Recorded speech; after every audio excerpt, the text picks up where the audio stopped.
Good morning, guys. I'm coming to you this morning with some more information about being a parent to disabled kids or having a disabled child. Um, Let me know how this video comes out because I am doing the video from my computer and I'm pretty new to YouTube, guys. So work with me. I'm just kind of figuring everything out. Okay. So this morning I decided to go on ahead and make a video about going through the steps that you take once you find out that your child is disabled. Um Yesterday I recorded a video about what happened when I found out my daughter Chastity was disabled, but I didn't really go through the steps. So I'm going to go through the steps with you guys this morning, okay? So, the first thing that happens, it's different ways because I believe that some parents are notified ahead of time. Like some parents can find out while they're still carrying their child in the womb if their child is disabled, but not all parents. So that's kind of different, I guess. If you're pregnant and you know that you're going to have a child that's disabled, you can start finding different supports right away. But as far as the parents who don't know until their kids are born, I think you would take the same steps. You would go ahead and start finding those supports right away. Obviously, the parent is going to be very emotional. Let's be honest. Nobody expects to have a disabled child, guys. Nobody, especially if you don't know while the child is in the womb. Because so at first it could be very shocking. It can also be hurtful. So parents have to kind of understand this process. And know, if you are a parent of a disabled child, or if you know a parent that's going through this, just kind of be respectable of respect their feelings, in their emotions, because it is going to be a hard time for them, and they're going to have to accept it. They're going to have to accept it.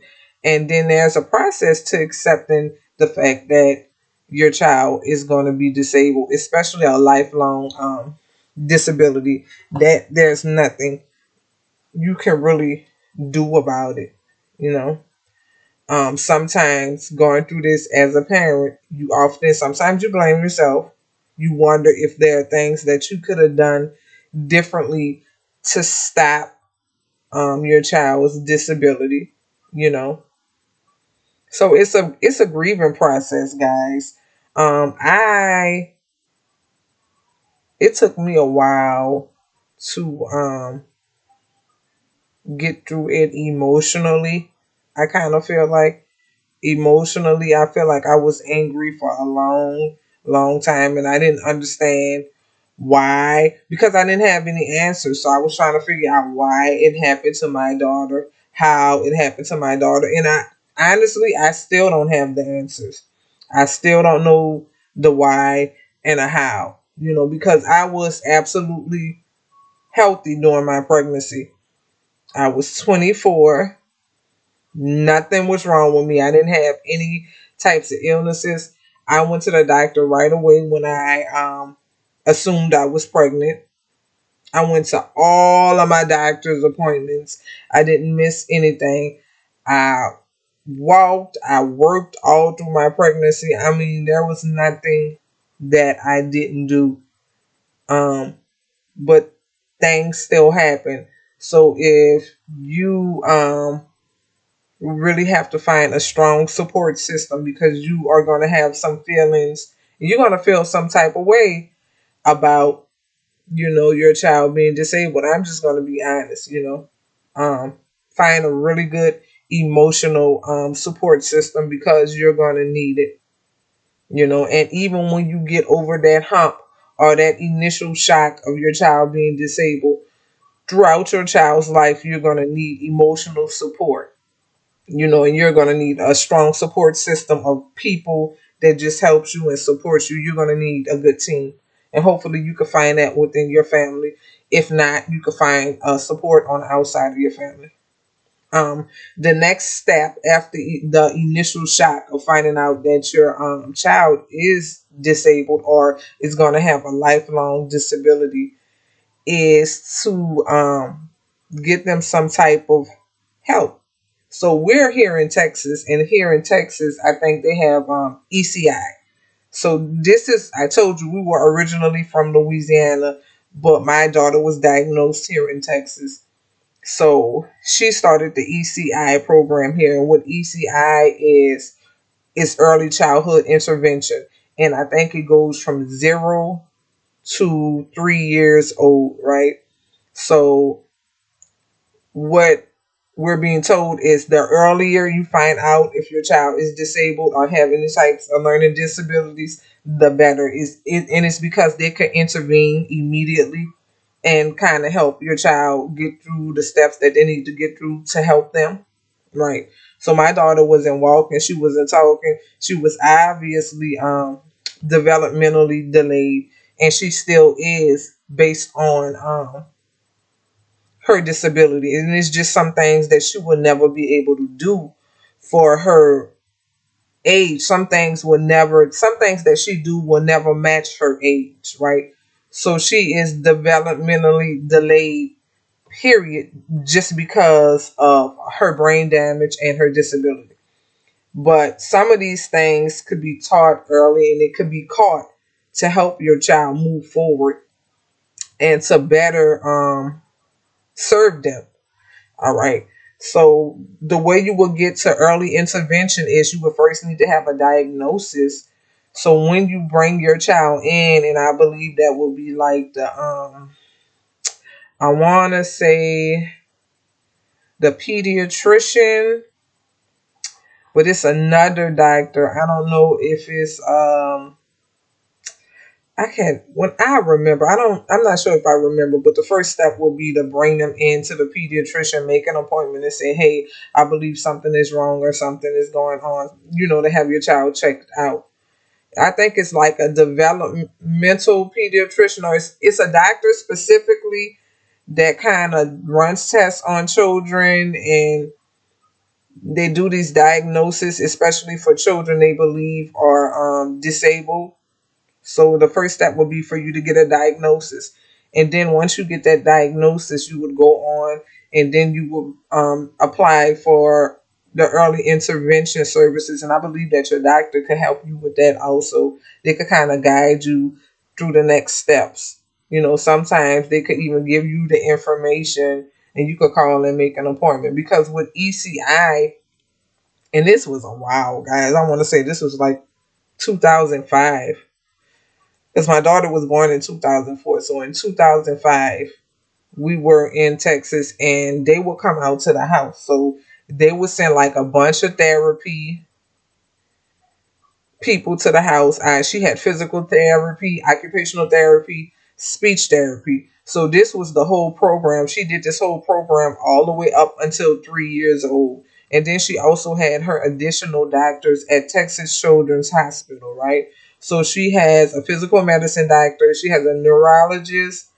Um, I feel like I'm missing something. Okay, she has a psychiatrist. She didn't have a psychiatrist when she first started out. The psychiatrist came in after the initial diagnosis for autism. So that's the doctor that does all of her behavior meds. But then she just had like the neurologist and the physical medicine doctor. And then she has her regular pediatrician and whatever additional doctors she needs. Okay. So that thing is to find a good pediatrician or find a good hospital that does that have like a good group of doctors for whatever disability your child has. Okay. So my daughter went through those steps um from 1 until 3. And here in Texas, with the physical medicine doctor, they are the ones that started her with the Botox injections. They're the ones that started her with the casting on her legs for the tone. They're the ones that started her off with the braces. And she also got her wheelchair, and they actually used to do like these special shoes here. I can't remember the name of them, but they're shoes, I believe, made specifically for children who wear braces. And you guys, they used to come to the house and do all of this for my daughter. I mean, all of it. You know, whatever you needed. A lot in Texas have changed right now. They have like, I don't think they service kids that are disabled as good as they used to back then. They have cut a lot of services, and the waiting list here is extremely long. I don't know what happened. I don't know what changing of the government, the different governors and mayors and stuff, they have cut a lot of services, and it's horrible that they would do such a thing. But back then, I believe that the services they offered the kids here were way better. But even now, the services that they offer here in Texas is better than the services that they offer in Louisiana. Um, but after early intervention, you would go on. Um, I think after 3 years old, they are eligible for special education in school, depending on the severity of their disability. And then I think early intervention, I can't talk, recommends you to the school. So I think they do all of this paperwork and stuff because now your child is in the system, right? So since your child is in the system now, they kind of help you move on from step to step. So the next step would be to get them enrolled in some type of special education program at school. And here in Texas, there is a ARD committee. And I think ARD committee, let me get this right, is admission, review, and dismissal. It's a special committee that determines whether or not your child is eligible for special education, right? So you go through that process, and the process would, I guess, include looking over all of the paperwork, the diagnosis, and everything like that. And then they determine what kind of classroom setting your child is going to need to be in. And then they do an individualized education program that's going to be the IEP. And what the IEP is, it sets goals and stuff for your child for every school year, right? And you have a say so or whatever goals that you think should be set for your child. And even during the school year, if you have an issue or if you think some other issues are gonna come up and your child needs a certain service or something needs to be changed, you guys can have a meeting, okay? And then it also sets up special supports also. So usually children that are disabled, they start school and they start services as soon as possible because it's so important to get them started with all of these services and help, because the sooner they could be evaluated and get help is the better for them, because they're already delayed. Developmentally delayed means for them to be delayed already because of their disability. So if you wait too long, it kind of sets them back because they are already set back because of their disability. So the earlier the better. If you get these services, whatever state you're in, the earlier the better. Um, and I think the next step is um, also don't forget about parents, like I said, to find some type of support for yourself. Here in Texas, I find that they have a lot of parenting groups, online and offline, a lot of support systems. So get yourself involved because you're going to need to kind of like have a really big support system, especially dealing with a lot of these things. And also, I forgot to mention Social Security as soon as you get a diagnosis. If you're eligible for Social Security, okay? The Social Security for disabled kids is income based. So you will first have to see if you're eligible. Um, I think you fill out the application and stuff, and you send in all of the paperwork. I think the doctor sends in the paperwork, or the doctor initially fills out all of the paperwork and the diagnosis and stuff, and then it's sent in because they're usually the ones that will recommend it for your child once they get a diagnosis, and then you could go from there. Also attached to Social Security for disabled children would be Medicaid. So within, and when you apply for that, um, I think they automatically attach Medicaid to it, or you sometimes you have Medicaid already before the initial diagnosis for your child. Okay, and Medicaid, I think Medicaid and Social Security is income based, right? But once your child turns 18, if they are eligible for Social Security, because it is income based, when they turn 18, it'll no longer be based on your income. It'll just be based on whatever income they have coming in. Because I know some parents won't be eligible until their kids turn 18, because some parents' income are more than others, right? So some kids may not be eligible for Social Security just based off of their parents' income alone. So some people don't get Social Security and a Medicaid until they turn 18. Because once you're 18, you're no longer there. Like basically, you no longer have to be reliant on your parents' income. So they no longer count your parents' income as yours. Okay. Um, and that's it. And just find a good emotional support system. Being a caregiver to a disabled child is not easy, guys. I mean, me being a parent isn't easy, but um it's even more when your child is disabled and you are the caregiver. You don't have any additional help or supports. It really plays on your physical and your mental health. It get out there. You're going to constantly be out there supporting your child, and you're going to be your child's advocate. But who is being an advocate for you? I had to learn this myself. I was constantly on the go when my daughter was younger.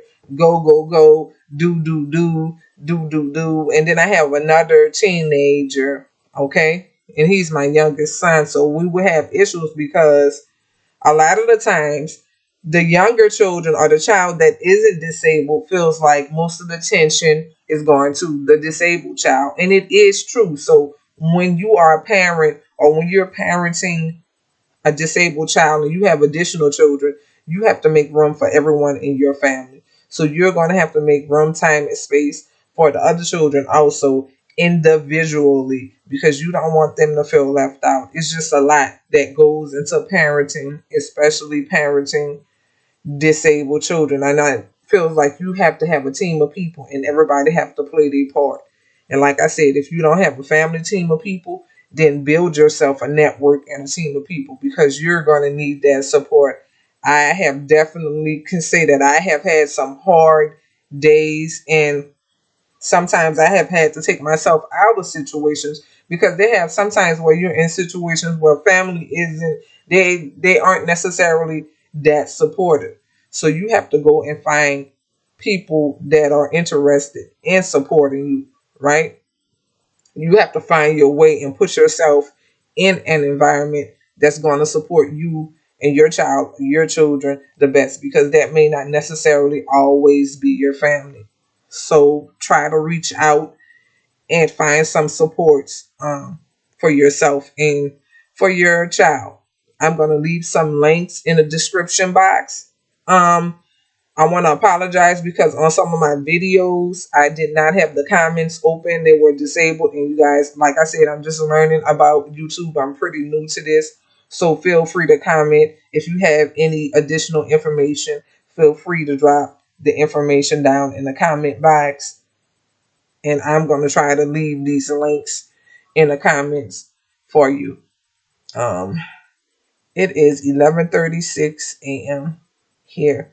I'm gonna go try to run some errands. Chastity is at school right now, and um, the last couple of days have not been good days for her. She's been very irritated. My daughter is nonverbal, so when she gets irritated and agitated, she gets aggressive. So the last 2 days at school for her have not been good, and she's getting very aggressive. I told you that my daughter has the tendency to self harm, and if she self harms, that means she'll also lash out at other people and try to harm them. So we're struggling right now. We're trying to see if it's something else going on with her, which is a big possibility, because she can get aggressive, but for her to be like this for the past 2 days, it's like something is bothering her. So between me and a teacher and all the other people at school on her team, we're trying to figure out what's going on with her right now. But I'll keep you guys updated, okay? Um have a good day. It's not afternoon time quite yet where I am. Okay? So you guys have a good day and I'll keep you posted on everything. Bye bye.